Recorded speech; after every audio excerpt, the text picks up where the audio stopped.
उनमें किसी भी तरह का आवेदन नहीं हो और हर तरह की अवस्थापना सुविधाएं समय से पहले पूरी हो।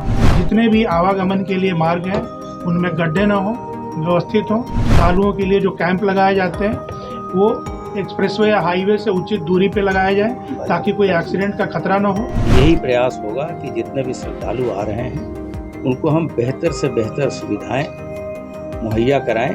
हम पर्याप्त सुरक्षा व्यवस्था प्रत्येक जगह पे रिजर्व के रूप में रखेंगे। जल मार्ग में किसी तरह की कोई घटना दुर्घटना न हो, इसके लिए SDRF NDRF की टीम भी ली गई है। धार्मिक आयोजन में घुस के गड़बड़ी करने का प्रयास करेंगे, उस पर सतर्क दृष्टि भी रहेगी और कड़ी कार्रवाई भी की जाएगी। सावन महीने के दौरान जो कांवड़ और उसके अतिरिक्त जो यहाँ श्रावण झूला मेला का आयोजन अयोध्या में होता है, इस संबंध में जो अंतर्विभागीय समन्वय के लिए मुख्य सचिव महोदय और मैं स्वयं हम लोग लखनऊ से आए हैं। यहाँ उपस्थित अधिकारियों के अतिरिक्त अन्य मंडल और जोन के अधिकारी भी यहाँ मौजूद रहे। इस दौरान श्रद्धालुओं के आने जाने के रास्ते और उन्हें किसी तरह की कोई असुविधा न हो, इसके लिए विभिन्न विभागों के साथ चर्चा हुई है।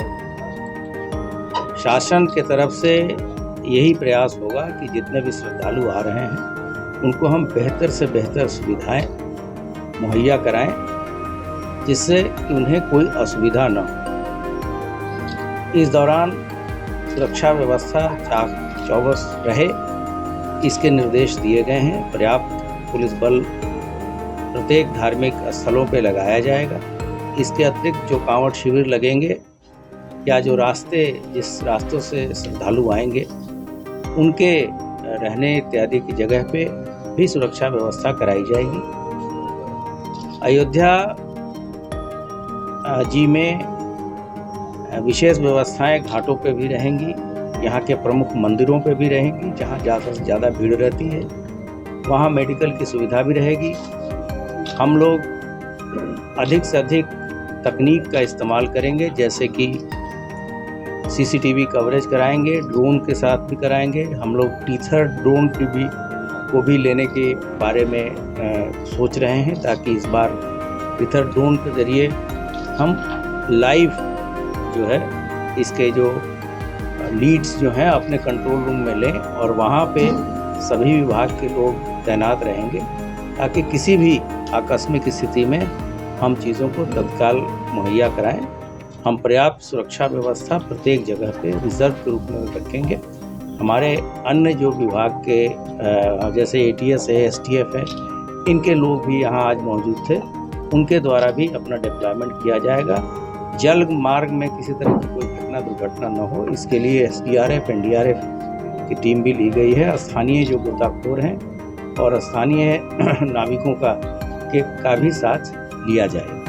उनकी सुरक्षा में इस तरह के स्पेसिफिक इनपुट नहीं है, लेकिन अयोध्या जिस तरह की नगरी है और जिस तरह से इसका विकास हो रहा है, इसकी सुरक्षा को लेके लगातार हम लोग हाई अलर्ट पे रहते हैं और समय समय पे हमारी जो आकस्मिक ड्रिल है वो भी हम करते रहते हैं।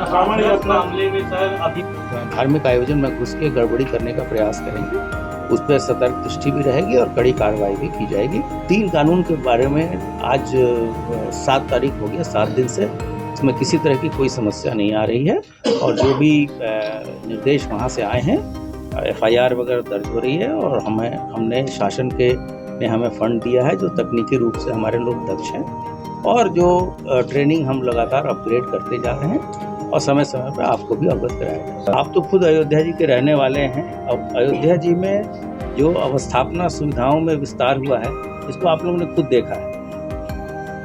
पहले किस तरह की सुविधाएं थी और अब आज के डेट में किस तरह की सुविधाएं हैं। मुझे नहीं लगता कि अगर कोई क्राउड आएगा तो उसको संभालने के लिए यहाँ का प्रशासन सक्षम नहीं है। व्यापक तैयारियां की गई हैं और किसी तरह की असुविधा नहीं होने दी जाएगी। श्रावण झूला का जो मेला यहाँ पे आयोजित होता है, इसमें लाखों और एक दिन में लाखों और महीने भर के अंतराल में करोड़ों श्रद्धालु भाग लेने के लिए यहाँ पर आते हैं। ये जो भी व्यवस्थाएं बाकी विभागों के साथ मिलकर की जा रही हैं, इन सब का एक ही उद्देश्य और एक ही ध्येय है कि जो भी श्रद्धालु इसमें आ रहे हैं वो एक अच्छा अनुभव के साथ इसको संपन्न करें और फिर वापस लौटें एक अच्छी अनुभूति के साथ। माननीय मुख्यमंत्री जी की चिंता इस पे बनी हुई है कि जो भी ये आयोजन होने वाले हैं उनमें किसी भी तरह का विघ्न नहीं हो और हर तरह की अवस्थापना सुविधाएं समय से पहले पूरी हो। इसीलिए शासन पूरी तरह से कटिबद्ध है और इस बात के लिए लगातार मॉनिटरिंग भी कर रहा है कि जितने भी आवागमन के लिए मार्ग हैं उनमें गड्ढे न हो, व्यवस्थित हो। रास्ते में आने वाले श्रद्धालुओं के लिए जो कैंप लगाए जाते हैं वो एक्सप्रेसवे या हाईवे से उचित दूरी पे लगाए जाएं ताकि कोई एक्सीडेंट का खतरा न हो। जो भी भंडारे लगते हैं वहाँ पे साफ सफाई की अच्छी व्यवस्था हो। जो वे साइड अम्यूनिटीज़ तैयार की जाती हैं आने के लिए, महिला के लिए, पुरुष के लिए, वो अलग अलग, और वहाँ पे सफाई की निरंतर व्यवस्था बनाई रखी जाए। मंदिर, शिवालय जहाँ पे लोग जाते हैं जलाभिषेक के लिए, वहाँ पे निरंतर सफाई की व्यवस्था रखी जाए। और इसी दृष्टिकोण से अयोध्या में लगभग 1500 अतिरिक्त सफाई कर्मी और उनको पूरे साल के लिए सैंक्शन किया जा रहा है कि वो लगातार यहाँ पे एक सफाई की व्यवस्था बना के रखें। कुछ स्थानों पे जहाँ चढ़ाई है और उतरने के लिए वहाँ फिसलन की स्थिति न बने, इसके लिए मैट का इस्तेमाल किया जाए और लगातार वहाँ पे सफाई करते रहें ताकि आने वाले श्रद्धालु को दिक्कत नहीं हो। तो इसी संबंध में 3-4 मंडल के लोग थे यहाँ पे और सभी जिले के जिलाधिकारी ऑनलाइन भी जुड़े हुए थे। तो उनको ये बताया गया भीड़ को नियंत्रित करने के लिए आवश्यकता अनुसार कंपार्टमेंट्स रखे जाएं और कंपार्टमेंट बनाने के लिए कोलैप्सिबल बैरियर या सड़क के जो बैरियर हैं उनका इस्तेमाल किया जाए।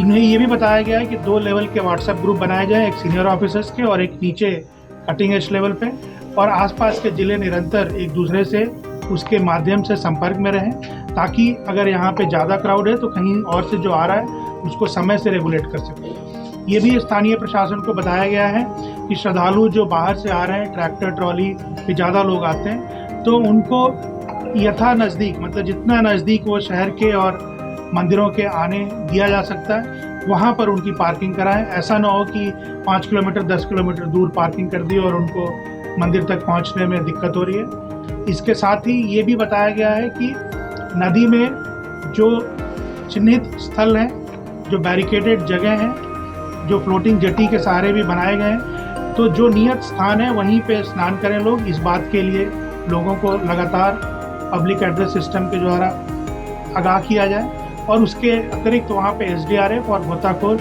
भी वहाँ पे तैनात रहेंगे। तो इस तरह से सभी व्यवस्थाएं अच्छे स्तर की हों और बहुत माकूल इंतजाम हो, इसके लिए निर्देश सभी प्रशासन को दिए गए। लोगों को 15,000 गाड़ियों की पार्किंग की व्यवस्था है और अतिरिक्त पार्किंग के लिए टेम्पररी जगह ये लोग लेते हैं।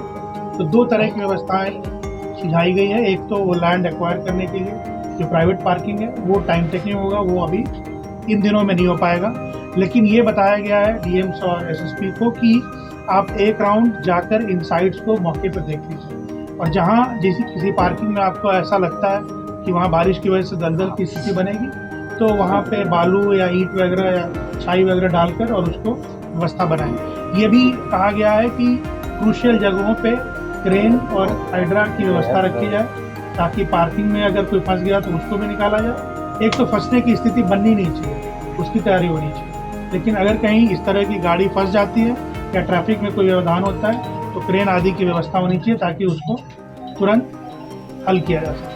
सर, जिस तरीके से यहाँ पे ज़्यादातर लोग आते हैं वो जिस दिन आते हैं उसी दिन वापस भी जाते हैं।